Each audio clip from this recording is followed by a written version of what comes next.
Hi, my name is Anna Haspodka, and this is my functional assessment presentation for ECCE 2203 Guidance and Classroom Management class. So the first situation talks about a little girl not being happy about eating her veggies for lunch. The little girl's teacher wanted her to eat her veggies. Her teacher was annoyed with her for not eating her veggies. So the teacher's response was both appropriate and inappropriate in this situation because the teacher had an appropriate response because she was talking to the little girl in a positive way about eating her veggies. The teacher should not have expressed her annoyance in front of the little girl. And according to the textbook, more training should be provided to teachers regarding managing stress and anger. So her teacher should have talked to her parents about fun ways to get little kids to eat their vegetables.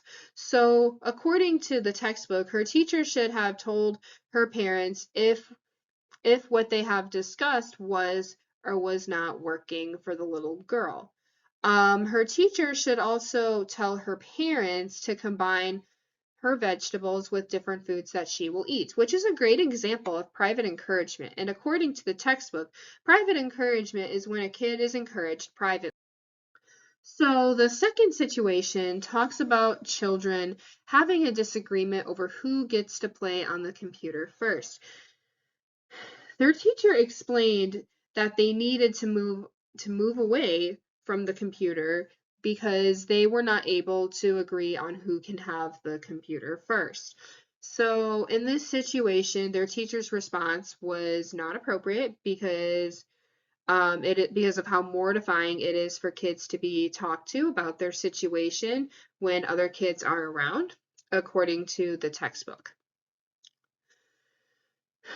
Excuse me. So I would allow the kids to each have a set amount of time on the computer, and I would occasionally see how each child is doing and explain to them the things that I like about the games they are playing, because kids will have a tendency to be more annoyed if they are asked by someone to tell them exactly what they have been doing, according to the textbook.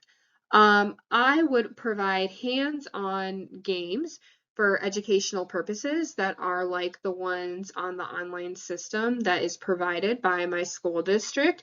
Because of kids being on technology so much by the time they are 5 years old, I really want them to not have as much technology time because they need to be more involved in hands-on activities. So the third situation talks about a kid who is not very happy about reading a caterpillar book that his reading buddy wanted to read. So his teacher asks him if he was having an issue with his reading buddy. After the little boy explained to the teacher that the little girl was not treating him nicely, the teacher explained to him that he needed to go walk back to his assigned desk and read the book about caterpillars, or he can go speak with the principal. So in this situation, the teacher's response was not appropriate because the teacher is making the little boy have negative feelings about the kind of person he is with other children being present. And according to the textbook, kids who get talked to about their bad actions with others present can make them have anxiety. So I would have the children read the caterpillar book and the book that the little girl wants to read to make things fair. To prevent experimentation, mistaken behavior, they should read the book that the little girl wants to read first. So according to the textbook, experimentation, mistaken behavior is when kids are figuring out proper socialization skills with other kids regarding making choices on their own.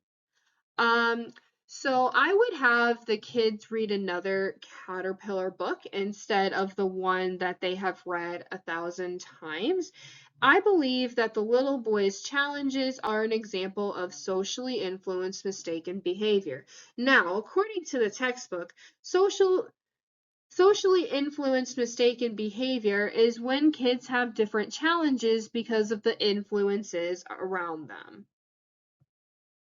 So the last situation talks about a little boy who does not know how to figure out what page number on the map that he needs to do for a homework assignment in his social studies textbook. The little boy wondered which page number the map was on, even though his teacher explained to the class that they have to find the page number by themselves. So his teacher told him that he should know how to find the page number by now. And his teacher's response was completely inappropriate because they could have helped him use the tools around him without explaining the exact page number. So his teacher could have explained to him step by step on how to use the clues around him to get to the page number. And according to the textbook, educators can have kids experience anxiety because of them having a bad attitude towards the kids. So his teacher could also provide a chart that shows him how to use the information around him to help him find what he needs to find, because he could learn better visually. And according to the textbook, kids do not develop completely straight out of the womb. They figure things out by experiencing the life around them. And here is my references page. Thank you so much for listening. Bye.